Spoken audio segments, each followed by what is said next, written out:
don't think that there's anyone on the New York scene since him or after him that compares to him.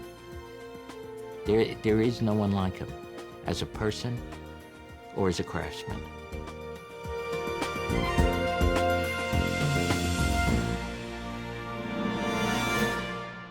Hi, I'm Jeff Greenfield, one-time colleague and longtime friend of David Garth, here on the lawn of Gracie Mansion, home to New York's mayors, many of whom Dave Garth helped put here. Dave got to start producing high school football on New York television, and while he loved producing, there was something he loved more: politics. And the man who brought him into the arena, however unwittingly, was Adlai Stevenson in 1960.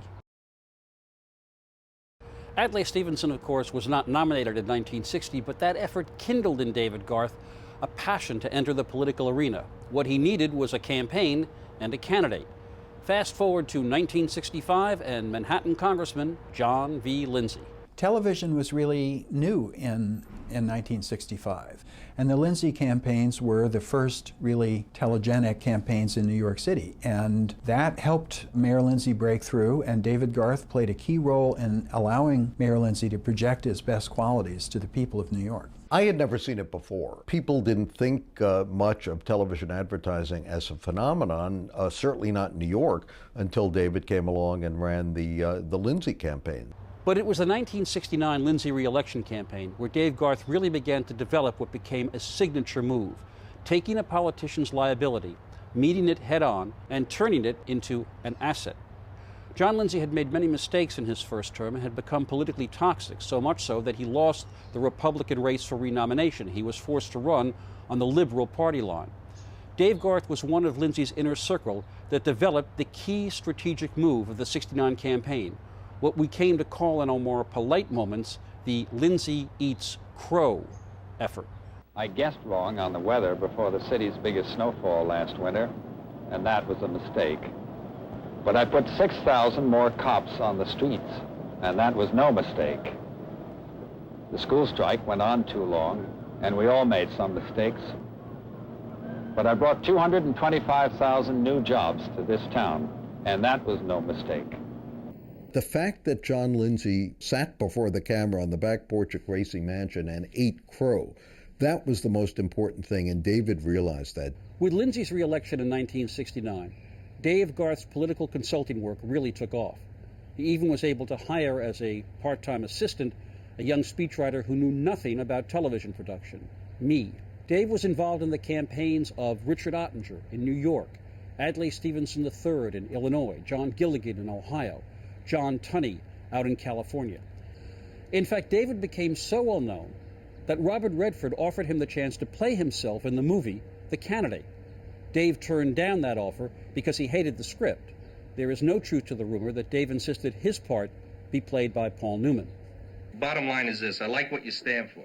You got balls, otherwise I wouldn't take you on. All right, so we take my crew, we get you doing your thing, and that's it. Thanks, honey. Huh? You just get on with the people. Let me worry about the cameras. We'll see. I'll tell you one thing. Tell me one thing. You might just make it, my friend. People are going to take a look at our stuff and see a guy who's got guts. They're going to take a look at the crock and think maybe you can't get it up anymore. That's what it's all about, huh? In 1973, Garth went to work in the Los Angeles mayoral campaign of Councilman Tom Bradley. Bradley had lost his first run for mayor in 1969 in large measure because his campaign tried to evade the race issue. Garth, he took it head on. When I was running track here at UCLA, I couldn't have dreamed that someday I'd be running for mayor. But it was possible because of the kind of city that Los Angeles is. It's a city that respects a man who makes it on his own, who works hard, who doesn't ask for favors. After 21 years on the Los Angeles Police Force and 10 years on the City Council, I think the people of this city know where my heart is. I love this city. I want to keep fighting to make it better. That's why I'm running.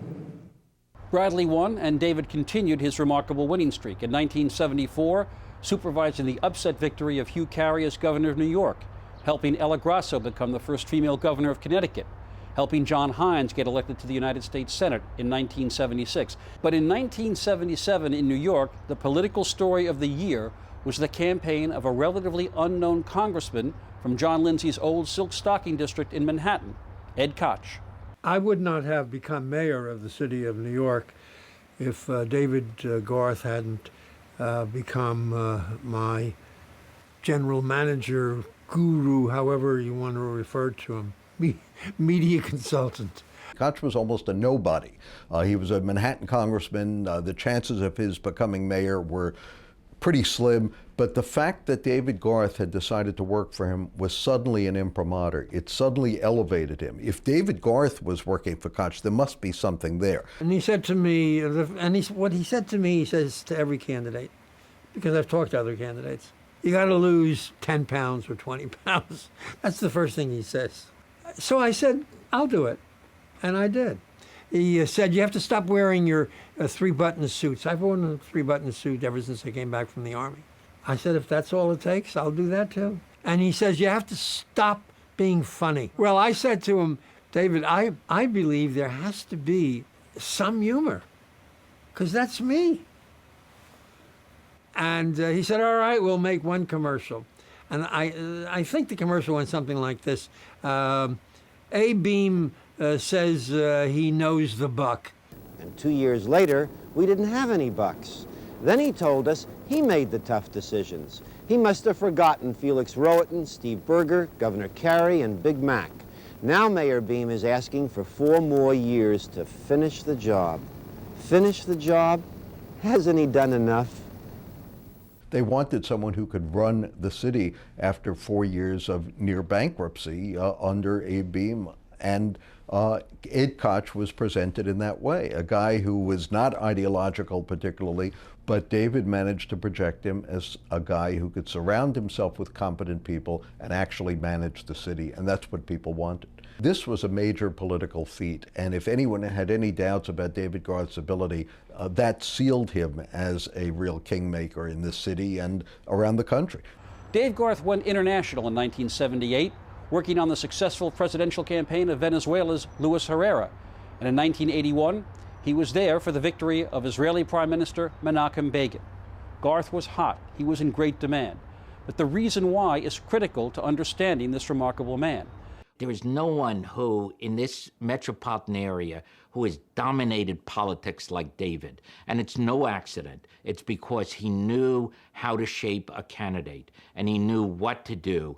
I think David Garth's role as a kingmaker lay in his ability to elicit the key message that was really going to give people a leg up in the competitive process. Pick what resonates with people, hammer at it, keep hammering at it, don't get diverted. This is the salient point. This is the marketable point that we are going to sell this candidate on.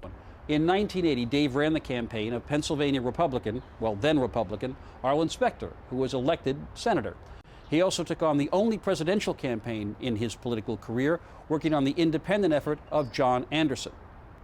Dave often demanded and often got total control over the campaign message, and that included dealing with the press. He was a master at manipulating the press. He was a quote machine. Well, he'd be yelling and screaming and raving and ranting and cursing. He was a Hockmeister. He would invariably try to wear you down in any way possible. He very much wanted to intimidate you, and he did.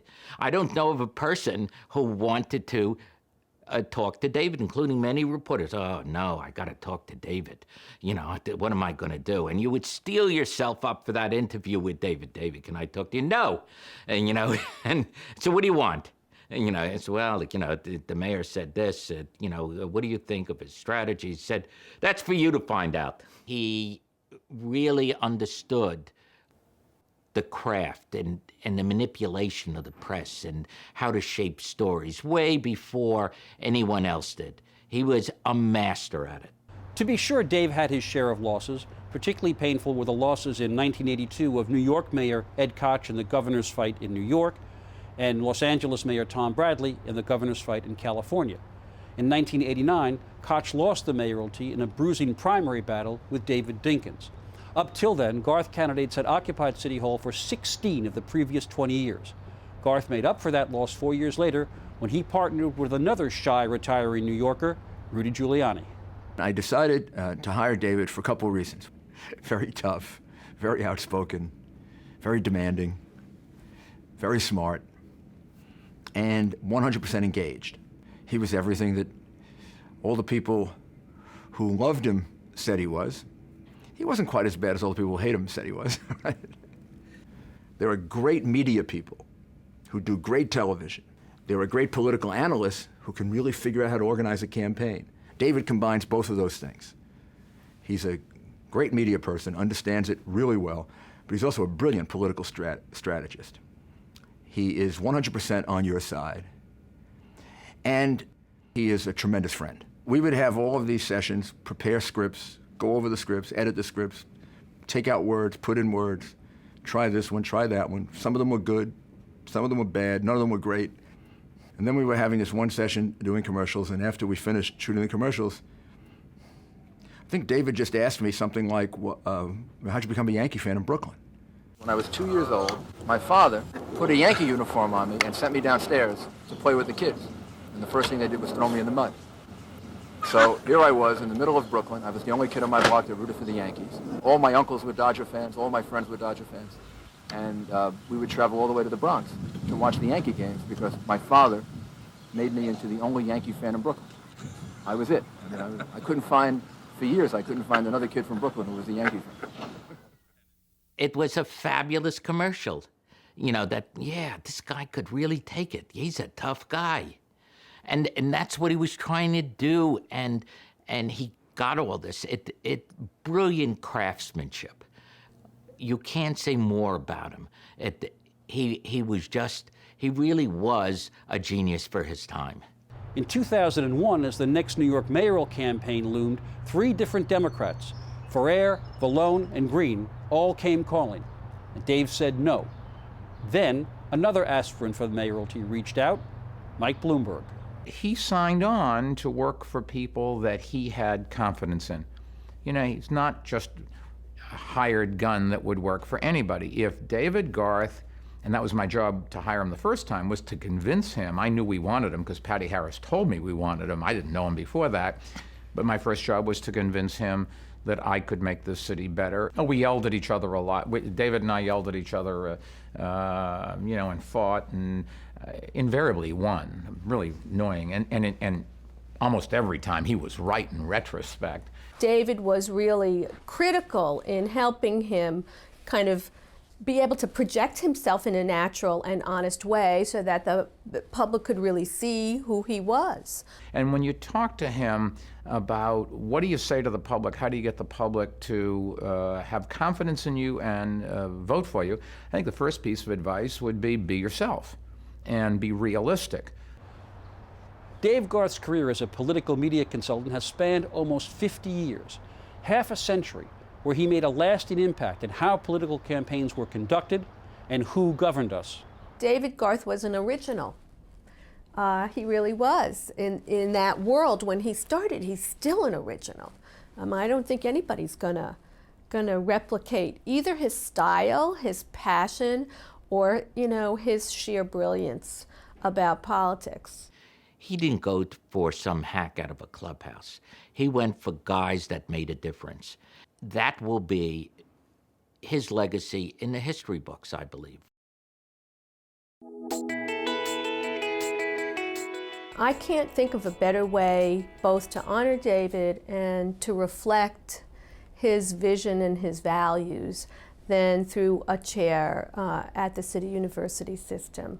Well, I think it's the greatest honor possible. I mean, CUNY represents the heart beat of the colleges of the city of New York. And that is David. He represents the common, ordinary guy. I think it's wonderful to have a chair for David Garth at CUNY because David has done so much to develop the city. I think David would be enormously proud of this honor.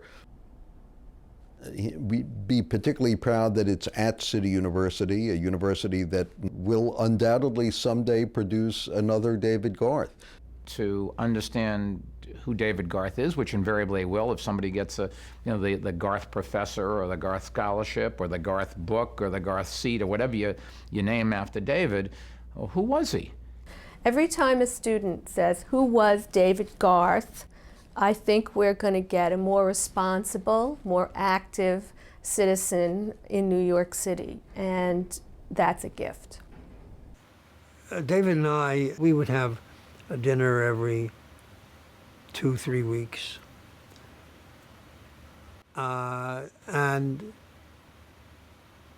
you know, you sit at the table and you talk about current events, but ultimately you drift back into the battles of the past and the war stories that each can tell, how we won this and how we won that and how we suffered here and suffered there.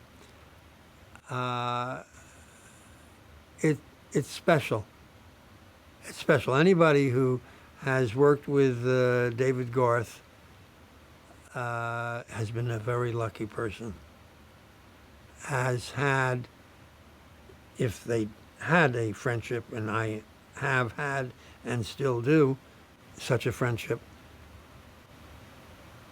they're very lucky people, because there aren't many David Garths in the world.